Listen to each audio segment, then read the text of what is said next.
Это один из самых крупных проектов, над которыми неделями напролет в последнее время трудятся Айна и Лейла. Под их кисточками целый этаж, в котором скоро окажутся маленькие пациенты. Безграничный полет фантазий. Здесь заказчик позволил художницам полностью раскрыть свой потенциал. Все медкабинеты они расписывают под свое усмотрение. В этом помещении у нас будет везде подводный мир.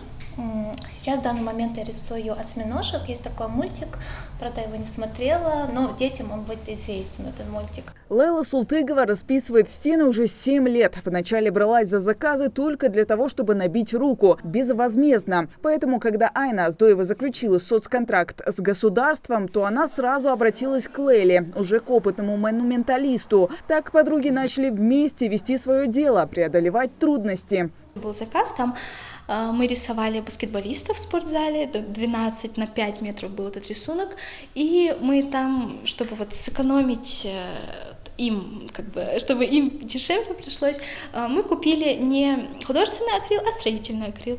И так получилось, что даже когда мы нанесли там слоев 7-12, все равно у нас не получался ровный тон, нужен был ровный золотистый тон, у нас не получался. Так что я раз и навсегда усвоила, что в этом деле никогда нельзя экономить на материалах и никогда нельзя использовать строительный акрил, только художественный. Сейчас у девушек много работы. После этого заказа впереди еще 3 проекта. Это все сарафанное радио, шутят художницы. Айна заключила соцконтракт год назад, чтобы запустить свой бизнес. На 100 тысяч рублей она приобрела все самое необходимое: ноутбук, краски, принтер, рабочий стол и проектор. Последний помогает делать наброски будущих росписей на стене. На самом деле это очень здорово, что есть у нас такая возможность заключить соцконтракт и реализовать то, что о чем ты давно думал, вложиться в это сразу.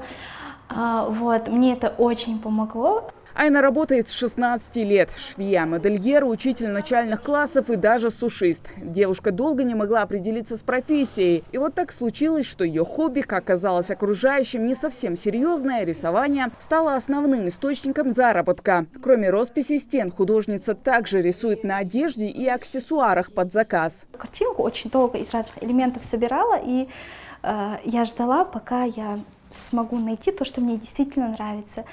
Сначала я нарисовала Цоя, потом там внизу были другие буквы, совсем другой крупный текст. Я его убрала потом, написала строки из его песен, потом сделала брызги. Короче, все постепенно было. Она рисует то, что нравится, и этот подход приносит свои плоды. В будущем девушка хочет открыть школу кастомайзинга, заключив соцконтракт, чтобы перевоплощать старую и непримечательную одежду в эксклюзив. Хава Газикова, Рамазан Зурабов, Новости 24.